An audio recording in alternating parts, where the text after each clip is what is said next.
where Samsung are going to be. The first ban going to be that Rise, as Tahm Kench is going to be the answer. CoreJJ not going to be able to eat any minions instead of his AD carry this time around. Yep, and for the two remaining bans for Cloud9, I expect them to be... Oh, Syndra, I was expecting that to be one of them. Nidalee would be the other one that I would expect on red side. Yeah, are we expecting a Victor ban as well, or do we think that Crown needs to be targeted? Well, now they get the free Victor ban. Well, there it is. Because I thought that Samsung Galaxy wouldn't ban Syndra or Rise, because Crown has played Rise. So I'm actually a little bit confused, because Samsung Galaxy feel like they're giving a lot away here, because Cloud9 would have had to ban Tahm, Syndra, and Nidalee and leave something up like a Victor or a Syndra for CuVee, or for Crown. A lot of questions to be asked. Of course, Cannon going to be the first top lane ban. Zeke, do you reckon there should be a few more if we're aiming towards that side of the map? Because that's only one out of the 6, as Nidalee goes. Yeah, I think with Cannon ban, just Rumble priority goes up a little bit. Both these guys, I think, played Rumble a lot during the tournament. Impact's like more of a NAR player too. And I guess Poppy is the other Poppy and Jace are the other two really contested top laners. Yeah, Poppy, Jace, Rumble, and NAR seem to be the ones. But of course, both CuVee and Impact having to pick up pretty much a swath of those, so not too worried about the situation as Cloud9 are having a bit of a think about what they want to do. Junglers like Nidalee and Elise and RekSai are both available, but Olaf snapped up very quickly by Samsung. Yeah, taking it away from Meteos because it's been one of his better performing champions. Maybe trying to push him a little bit towards the Lee Sin again. But he'll probably go towards the RekSai. Would go towards the Elise if they are able to actually follow it up with something in the mid lane. Ooh, this would be interesting. Yeah, I do think you take the Rumble. The Evelynn, not 100%, but if you're going to take out the cheese, you do it here. I find it really interesting as well, because coming into Worlds, we were thinking this patch was going to be one that could be quite nice for Evelynn. However, haven't actually seen her just yet.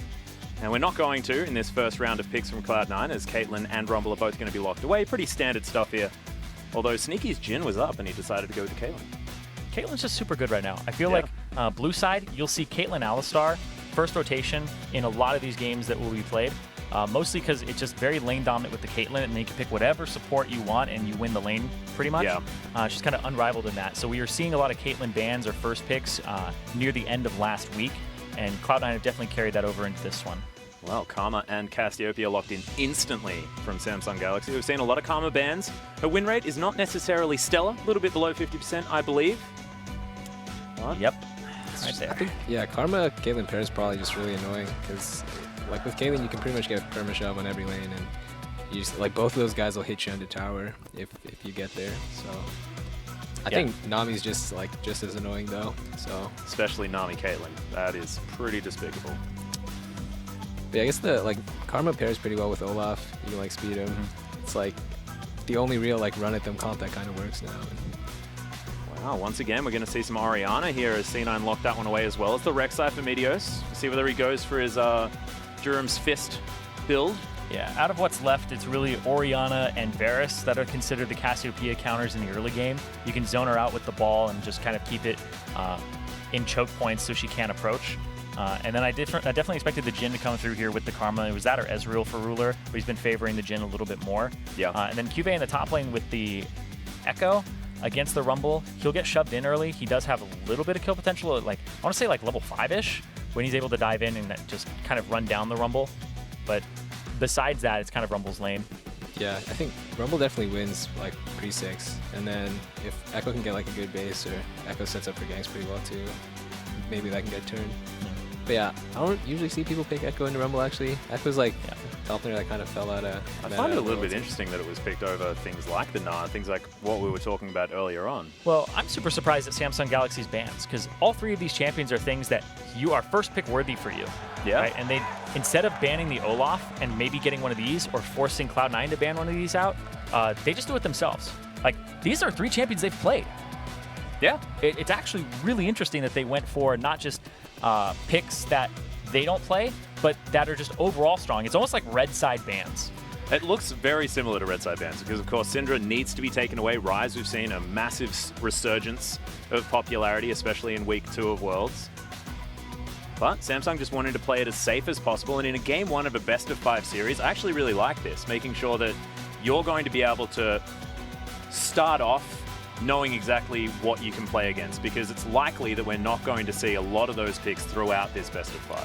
Yeah, it's not a bad strategy. I can understand the idea behind it. In a best of 5, it's better to see what your opponent has all the way down in their champion pools than to ban those things later and as desperation be like, oh man, we got wrecked by a Syndra, ban it the next game. It's like, oh shoot, we didn't even think about this pick. So you do it early and make sure that, you know, if they can deal with the Orianna, then they'll actually loosen up their bans a little bit and be like, okay, you know, it doesn't matter so much. They also know that they're going to be on red side next time around, so red side bans would make sense if you want to get back-to-back victories. That's not 100%, right? That's a very good point. It's That's dynamic. a very good point. They could actually choose, but blue side has been relatively strong this tournament. Yeah, mostly because red side is like Nidalee, Syndra bans, and then right there was Victor and Tom Kench that were kind of handed to them for free in terms of bans on Cloud9 side. Yeah, exactly right. Well, Zig, what do you make of this game? From a top laner's perspective, who would you prefer to be? Do you want to be the Rumble? Do you want to be the Ekko? I probably want to be the Rumble, just because Ekko, like, it's a real pain in the butt to like lane early versus Rumble. You get shoved in permanently, and to like get like Ekko shove can't really match Rumble shove early, and then Ekko kind of needs like a magic resist item to really like fight the Rumble. So it's gonna be like a while, I think, for like the Ekko pick isn't like for lane or anything. It's like for team fighting, like dive type situations. And well, as it gets a little bit dark on Summoner's Rift, we are going to watch C9 walk out. See whether they can find any members of Samsung Galaxy. This is going to be super interesting. I actually just love flat out being on the player experience stream, just mostly for the fog of war. Because it's scary. It's so frightening. I feel like I'm not a fan of horror movies, but I like this. So right now, Cloud9 saw on the bottom side, they saw Jhin go in, and I believe they saw 2 more people. So now Cloud9 need to go and put their wards on the top side of the map. And this is actually really good because now they'll be able to see if the Olaf starts on the blue or the top side of the map, and the blue start has been a really common thing for the Olaf. So then they can kind of time Ambition to be bottom side at 3 minutes. All right. Well, I actually want to start off with a Twitter question quite early on in the piece, gentlemen. Nice. Because a really interesting one came in from Austin Smith. He says, the greatest league team I've seen historically has to be Samsung White. Of course, opinion. But how do the current quarterfinal teams match up against what was a pretty god-tier lineup? Let's go, Zig. I think that's a super hard question to answer. Exactly. Game's changed so much, like over the course of however many years it was since Samsung White was dominant, and I don't know. It was like a primitive game back then. Like thinking about how different it is now, and like they didn't have invisible blue buffs back then, although we do now. No fog of war streams, nothing. Yeah, I think this iteration of Samsung's really strong, and C9 is strong as well, but less so according to all the analyst predictions and stuff. Yeah. So I'm trying to think about it lane by lane because Samsung White was the, I believe they were more of the laning team as opposed to the team fight team. I believe blue was more team fighty with Deft.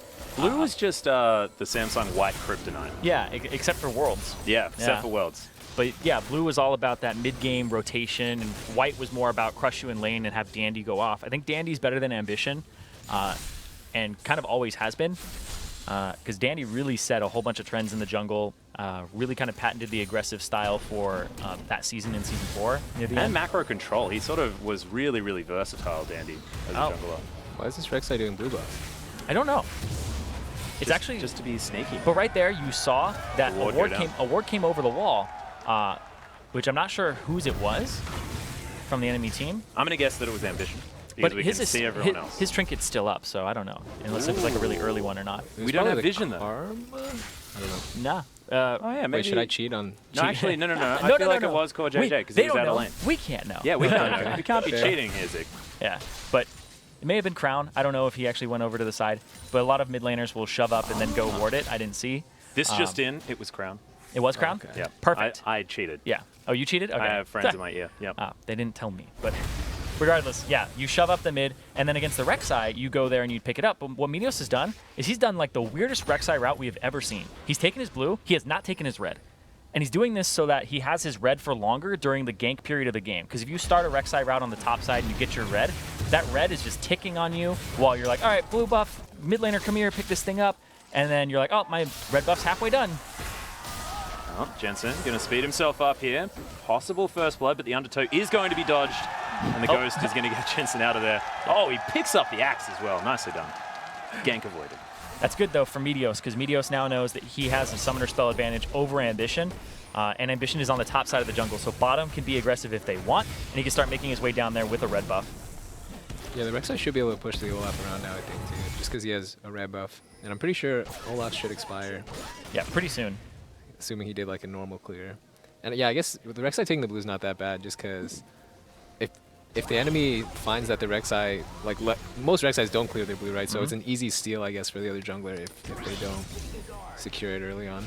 Well, not this time. Yeah, it's been like the weirdest start that I've ever seen from a RekSai. It's the start that's preying on you think your enemy is going to spend time trying to get your blue buff or at least warding it up, which is exactly what happened. But this means Jensen doesn't get a blue buff. But I mean, Crown doesn't either, right? It's not like the Olaf's going to hand it off to him either. So it's not like a Lee Sin gave the Cassipeia blue buff and now you don't have one. Oh, the dream! CoreJJ with a mantra Q steal. It looks like he smited early. Meteos is just trying to clear faster. Yeah, he has a ground buff. He does have a ground buff. That is the dream. I mean, it's not quite a Baron steal, but it's pretty good. This is actually something I've noticed from Cloud9 is they don't usually communicate very highly of who's missing, where they could possibly be, and where their members are. Like the thing I've noticed for Cloud9 the most when I'm doing like reviews is Meteos and Jensen. It's like Jensen goes aggro when Meteos isn't even there. Right? He shoves up the wave. He doesn't even have his RekSai nearby, like we had seen previously where he's trying to shove the Cassipeia in. Olaf's there, and RekSai is at his red buff. So he's being aggressive at weird times. And it's not like a classic thing. It's hard, granted, it's harder to get a read on him and like where the jungler is based off Jensen because you think that the jungler is always around the way he plays. But it does seem to bite him a lot in these games. Well, interestingly enough, if we have a look down the line, slight CS advantages for Cloud9 on the top and bottom sides of the map, whereas mid lane is a tiny little bit in favor of Crown. However, the jungle seems to be Ambition getting around a little bit faster. But here's the three-man gank opportunity. Yeah, with Smoothie there too. If Meteos E's now, flash knockup. Well, there it is. Oh, the flash headbutt is going to be flashed out of there by Crown. They do manage to get themselves both summoner spells, but oh my goodness, Smoothie's in trouble. He's ignited. There's first blood. 1 versus 3 for Crown. What a beast! Yeah, he hit 6 before Jensen did, and that's the big difference there. If we see it again, I'm actually really disaster, I'm really interested to see where Jensen was EXP-wise. Oh my goodness. Like, actually, if it's possible to do the replay and have it clicked on Jensen, that would be real good. I know that we like to do like the little overlay and like show the health of everybody, but I think we should have an experience overlay. We'll see. We are going to get a replay, so we'll see exactly what did happen. But literally show me the player's experience. I don't think you quite understand what this stream is about, Zirene. Yeah, so here goes Crown. Crown hits 6 right there off of the minion dying nearby, and Jensen was 1 creep away from 6. Oh my goodness, he was. Yeah, so he's going to hit 6 off that blue minion that's dying right... Oh, wait, no, he split the experience. Ooh, ooh. Yeah, that was actually just a strange timing, because Crown hit 6 off of the retreat, and then Jensen didn't hit 6 because he was sharing experience with RekSai and Alistar. Ambition just took the Shadow Dragon, as we saw. Now going to help out, clearing out these minions in the mid lane, give Crown a back, and he's going to have basically whatever he wants when he goes back home, I believe. First blood, 60 CS. Jensen does have his lost chapter. Go get them, Raptors. Oh, he at least put a ward down. There we go. Ambition's like, thanks for the money. And just a little tip there. When the Orianna threw the ward over and you saw the Olaf, a lot of players will instinctually like throw their ball over and W the Olaf and try to do damage. But that's actually wrong because he's trying to shove the wave out so it hits the turret and that Crown loses some CS. So if he uses his abilities on the Olaf, he's definitely not using it on the wave to clear it, and that's the big difference there. Ow. Oh, Curtain Call to come in on the bottom side too. He's going to be real close. Certainly will. Smoothie doesn't have the ultimate. Oh my goodness. Doesn't have the last bullet. Oh, Deadly Flourish. But Triumphant Roar's there, and Deadly Flourish doesn't do a whole lot of damage here at the beginning of the game, so I got a little bit overexcited, but that was very, very close. There's also the heal from Sneaky. Saved him. Ah, yes, very good point. Just barely. Just barely. It's good discipline from CoreJJ not to flash for that auto. It's like... Yeah, it would have been heal baited. Yeah. Yeah. MLXG would have done it. In fact, he did. He did. Oops. Well, now Cloud9 still just looking out. There is an amazing dolphin trail for Meteos to follow if he wants to get to his Krug camp. My personal favorite thing about RekSai. Love it. You should be setting those tunnels up in your jungle so that you have... It's kind of funny because it's like ways for you to get around and maximize your efficiency, but it's also, if somebody steps on it, you totally see it blow up, and you're just like, oh, Olaf is in my jungle, and you can tell your team if you're paying enough attention to where your stuff is placed. Because right now, Olaf is probably going to topside jungle because Crown is shoved up, and Crown just used his miasma, so that's kind of a giveaway that this red right here, exactly, he's coming up right there. They saw him. And there go the tunnels as well. The things go out. C9 know exactly what's going on. Impact does have Equalizer. Yeah. So he comes back after backing, goes for red smite with Cinderhulk. Just to have a little bit more combat stats right there. I'm actually surprised that he didn't go for the Tiamat rush, but that hasn't been Meteos' style at all. It's a little strange. Also, red smite is like the least common smite on Do you think RekSai. he's like a hipster RekSai? That's what it is. He just doesn't want to do things that everybody else is doing, you know? It might be a matchup specific thing versus Olaf, just because I think it's a hard matchup for the RekSai traditionally, and if you just go like all health items and dueling items, then you kind of... The dolphin trail! That was beautiful. Now you understand the whole dolphin idea, you know, up and down, diving. Yep. Yeah, I think he lost the tunnel on the top side of the map there to Olaf, so... Well, now that things have sort of slowed down momentarily, we are going to have a look at another tweet from you lovely people in the internet. Stephen comes in with, do you think Cloud9 needs to focus more on macro play or individual performance to beat Samsung Galaxy? I'd say it's probably just macro play. Like later game team fighting type stuff usually is what decides games like this. It kind of seems like they're like dead even goal wise, or at least yeah, for this game specifically. They also have like a wombo comp, so yeah, I actually agree with you on that one. I think it's the macro play, and right here, just yeah, exactly, too far forward. Ambition just undertows, sneaky to the face. The Smoothie's trying to run away. Ooh, Shockwave comes out in the mid lane. Solo Crown kill. does manage to get the stun. Jensen He's gotta dodge in it. trouble. The ball. There it is, the 1v1, and Jensen picks it up. That was so close. Crown looked like he flashed preemptively as opposed to reactively there on the ball flying over. When we see it again, I want to look for that because he flashes when the ball isn't even in transit from what I saw. he ate the Oriole too, right? Like Yeah, he could did. have flashed Yeah. at him. Maybe it was part of his bait because he landed the ult at least. I actually thought that he might be able to get that one back, because we are going to have a look at this gank towards the bottom side. Smoothie does manage to disengage. That deadly flourish is just so difficult to deal with. Ugh. Yeah, and the exhaust coming out afterwards. It's just not respecting the fact they don't have vision there. And right here, let's see. Q's out. Nope, he held it. See, that's the thing. You expect the Orianna to immediately Q at you as soon as the stun from the Petrifying Gaze is done, and he just held it for an extra half second. Oh, no. We didn't get the dolphin. It's just in his way. Come on. Why didn't... The tunnel was right there, Meteos. Disaster. There it is. This is fantastic. I love it. It's like a roller coaster of emotion. It's Impact. Going to pick up this large wave of creeps towards the top side of the map. Going to mean that CuVee does have a fair bit of time to move around unknown by C9. This is a great strategy from C9, and they actually do this a lot, is they try to get some advantage bottom lane, and whether or not they have it, it's just shove advantage, and then they'll try to get control of the bot side river, and then that's what they usually do is they go middle. Smoothie will go middle, Sneaky will go middle, especially as Jhin or Caitlyn, and just throw out an ultimate and try to slow them or get some extra damage on it to just poke them out of the lane and get dragon control. Interesting alt use, actually. Yeah, he won't have that for next dragon, so I guess he just really needed a buy, like he was, and he didn't know where the Olaf was, but now he does. Yeah, we got some dirty farming coming in here from CuVee as well towards the top side of the map, making use of the fact that Impact did go back home. However, not going to miss out on too much CS, as that next wave of creeps should be crashing just as he arrives back. Yeah, difference for Impact was he was sitting on all the gold necessary. Oh dear, Ambition, could he turn up? Not entirely sure. Don't know where he is. Yep, to get some damage on him. Okay, well, I was right. Yeah. Don't know about you guys. Basically, just Leandries is what he was going back for. He was sitting on Haunting Guys, and the upgrade to Leandries is actually worth a lot. So he's sitting on so much gold.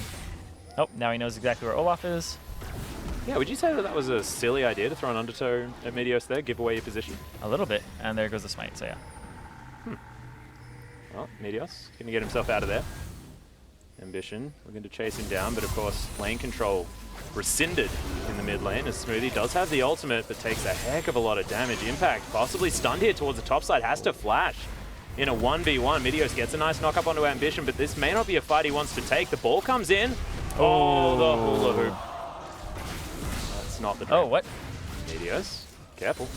I like that, the hula hoop. Yeah. It's like Nars all missing is sweeping the floor. And yeah. The hula hoop is a bit of a sad one. However, Jensen will have that one back off cooldown. Thank you very much to the buffs most recently. Really well played. Going to get stunned. CoreJJ wants the stun, but doesn't actually get the snare. Smoothie now stands in front. Good flash from Sneaky. Impact. Scrap shield is going to be there. CuVee just holds himself out. All too easy as the 1v1 comes through for the Ekko. Yeah, we were talking about this matchup where it's really kind of Rumble favored, and then it gets taken over when the Ekko has enough tankiness to just go through and get enough fervor stacks, because that's what they usually run. And then Rumble's low mobility, and Ekko can chain him down the entire lane. Yeah, he burned his flash earlier just because he had a good stun field out. And yeah, he's actually quite good at those. He's timing these stun fields really well. It's one of the hardest things to do on Ekko. It's actually probably the hardest thing to do on Ekko. Yeah. Is do it consistently. Just well played. Played it pretty slow. Yeah. Probably could have saved his flash too, but it's whatever. Solo kill to solo kill. Yeah. Yeah. I think it was pretty expertly played. Yeah. He was down a bunch of CS too, but yeah, after getting that solo kill, and he has priority in that lane now for sure. So. And now do you go Iceborne Gauntlet or do you get the Trinity Force? Ooh. I think he'll probably go for Trinity's better for splitting, Yeah. I think, especially because he's not against a physical. Oh. Trap. A good exhaust from CoreJJ, but still taking a lot of damage. There's the headshot. headshot. Heal comes in from Ruler though, and he's stunned up Sneaky. Heal comes down once again, but Ruler is going to lock down the kill. CuVee now sneaks in towards the backside as Crown has turned up, but Ekko not going to be able to go 1 versus 3 just yet. Was that a Mantra W from CoreJJ? Yeah, it looked like it. It looked like he healed himself for so much there. Yeah, like he healed twice. That is the dream, the Mantra Yeah. W. Oh, man. Oh, that's actually insane. He got so much, and then he got the heal from Ruler and just the root. That was a combo that usually will kill you because it's the it looked like a clean pick, right? Yeah, it's the Caitlyn trap into another extra range headshot from the 90 caliber net. It was a Karma face check in an Alistar Caitlyn that just lived. Like, burned exhaust and I'm pretty saved flash, apparently. I'm pretty sure the Alistar ignited him, too. Yeah. Like, I guess the exhaust like really bought him a lot of time. And, yeah. yeah. And the exhaust was instant there as well. It was really well played by CoreJJ. We have confirmation that it was, in fact, a Mantra W. Just keeping himself alive as another Shadow Dragon falls in the river. Condition with Dragon number 2 now for the team. It's looking pretty grim, actually, for C9. That Dragon definitely wasn't contestable because like their bot lane's getting pushed in and like losing every 2v2 trade they take. Mid's like, I guess, kind of even, but top is also losing, so. Yeah, CoreJJ is actually showing how damn good he is in lane. Like, there were doubts because, you know, he swapped his support from AD carry, but he's really punishing. Like, the way he's playing this Karma, just really far up, really making the Alistar regret that pick and not letting Smoothie kind of get out of lane, and every time he does, they'll, like, open up on Sneaky. So CoreJJ has just been actually fantastic. His out-of-lane play, too, where he's roaming and getting wards, is really good, too. He does not look like a rookie support player at all. However, as we look sort of down the line on C9's lineup, their late game damage and ability to figure out where everyone is with the Tremor Sense, things like that, like their setup is very, very scary. I mean, if you get a 6-item Caitlyn and a 6-item Orianna, you're going to have a good time in a team. Speaking of having a good time, this guy, CuVee, he has the Rift Herald. It was handed over to him at some point. Yeah, when did? Yeah. I missed that. Harold just died at some point. Yeah. We're unaware of. But yeah, the damage from Samsung is also pretty good too, because they're going to have durability on CuVee, and if CuVee is going to build the Trinity Force, all he has to do is build magic resistance and go after the Caitlyn. It's not too tall of a task for them, but it's possible. But you're right, the Wombo from like Smoothie Jensen could be something that turns it around, so you can't really count Cloud9 out just yet, but the durability is coming in for Samsung. Yeah, and they have double ball delivery with the fact that, you know, Meteos is there as well. Oh, another hula hoop in the mid lane as Meteos tries to keep Crown at bay. He gets yelled at. Jeez. This is an angry Snake Lady now. Yeah, he's being really aggressive too. So, yep, ambition. Nicely done. Meteos gets himself out as Ruler just kills Sneaky 1v1. Yep. Smoothie just started roaming out of the lane, and now they're getting completely blown up. Jhin's items though, actually. Yeah, exactly right. Yeah, Ghost Blade as well as almost his Dusk Blade at the same time. No boots, no need. No boots, not even brown bags. Just have Karma press E on you. You'll run pretty quick. Yeah. Or you can just stand still. You can cast your R spell. Yeah. Who needs movement speed when you're You don't need to rooting catch yourself? up to anyone. You just just stand, you know, on the right half of the map in order to hit people with your ultimate. We are going to catch this one as it's really just taking pot shots at Sneaky. Oh, he still got hit by that one too. Yeah, and then that's all 4. the disaster. Jeez. Nicely done by Olaf. That's insane to 100-0 somebody with a single ability.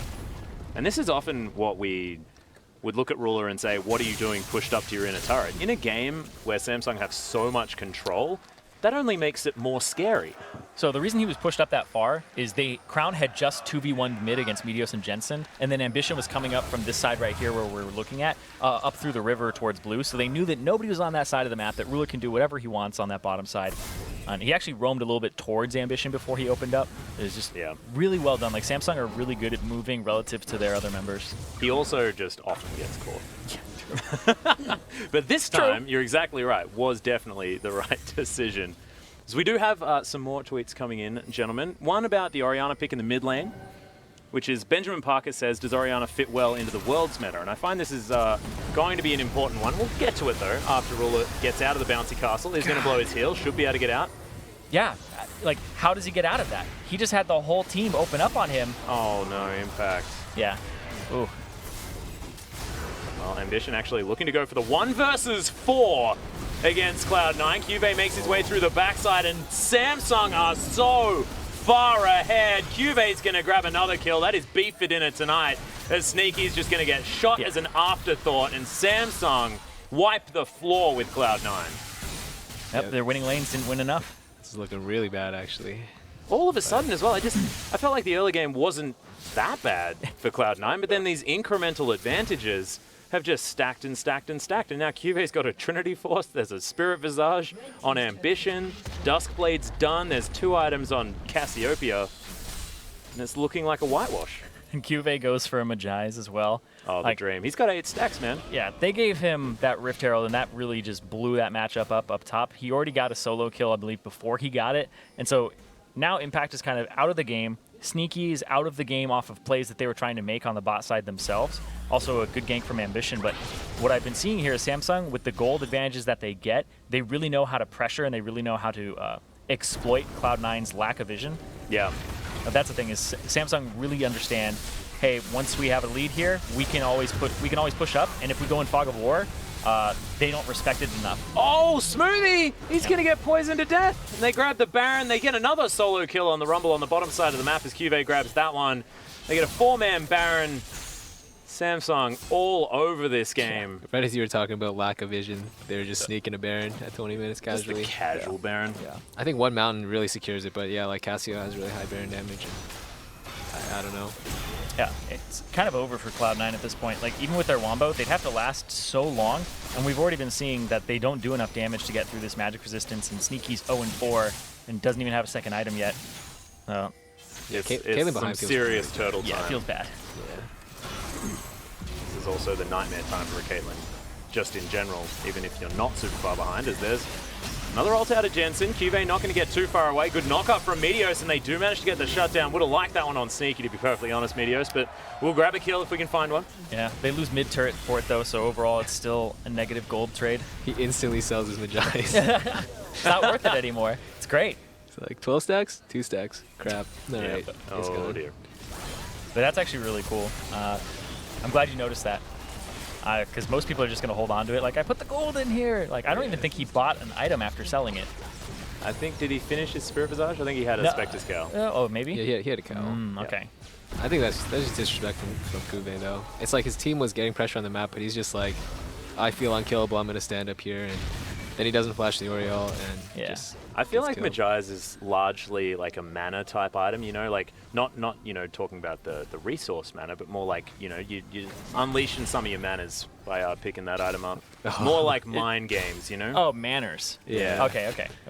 It's the accent. Mana Magize. It's the accent. Bad manner. Mm-hmm.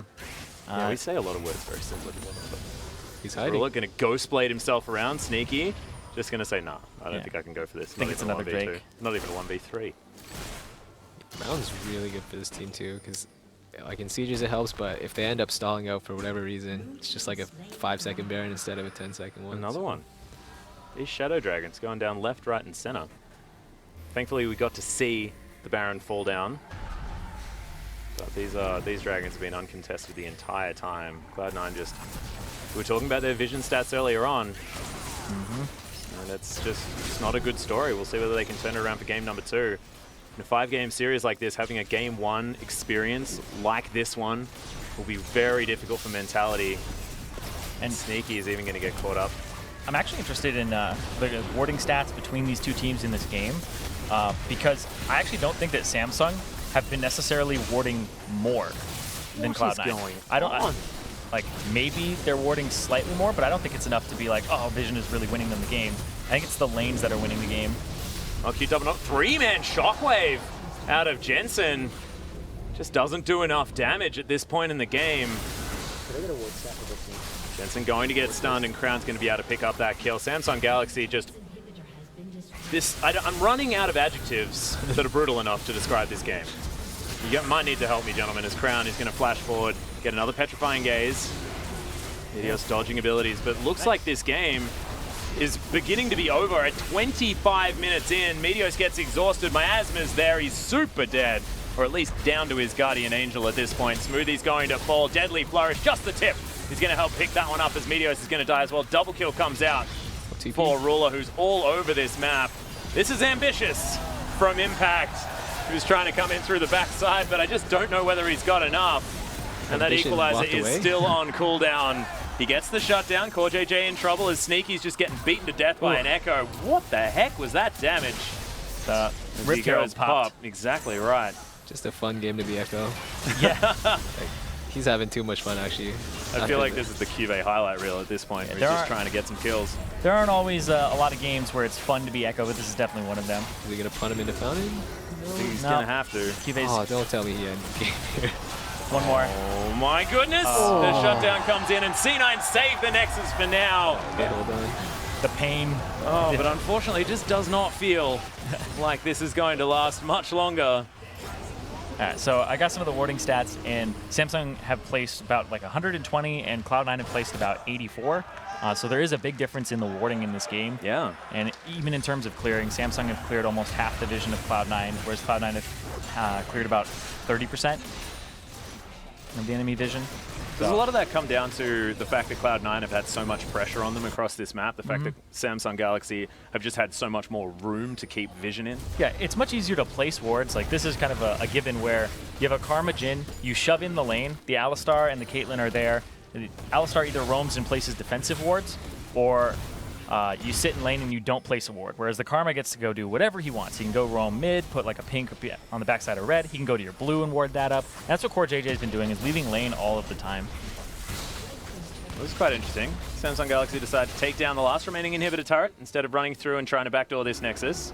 You can see CuVee doing exactly that as he teleported in towards the bottom side of the map. Meteos going to get himself out. They want to fight away from this Nexus as Curtain Call comes in. Sneaky, tagged up by a couple of bullets, but does get himself to relative safety. CuVee going to execute him off the back end. Ambition just going to Ragnarok his way down. It's a cute little shockwave, but it's just not going to be enough as Samsung kill the Nexus in what felt like an afterthought. Game 1 well and truly over, and Cloud9 just not necessarily looking like the team we wanted here in this game, and Samsung looking as dominant as expected after their week two performance. Yeah, it's actually pretty crazy because Samsung, they talked about it on the desk, never favorites. No. Right? They kept losing against top teams. Weren't even really expected to be here. KT was definitely the team that was expected to be here. And they went to a 5-game series, and then they were able to pull it out. But Samsung, their group stages looked really good. This game looked really good from them. And the draft going back, like, they got Jensen onto Orianna, and that might be something that they just keep doing because it seemed to work out for them. Yeah, and honestly, Zig, is there any sort of insight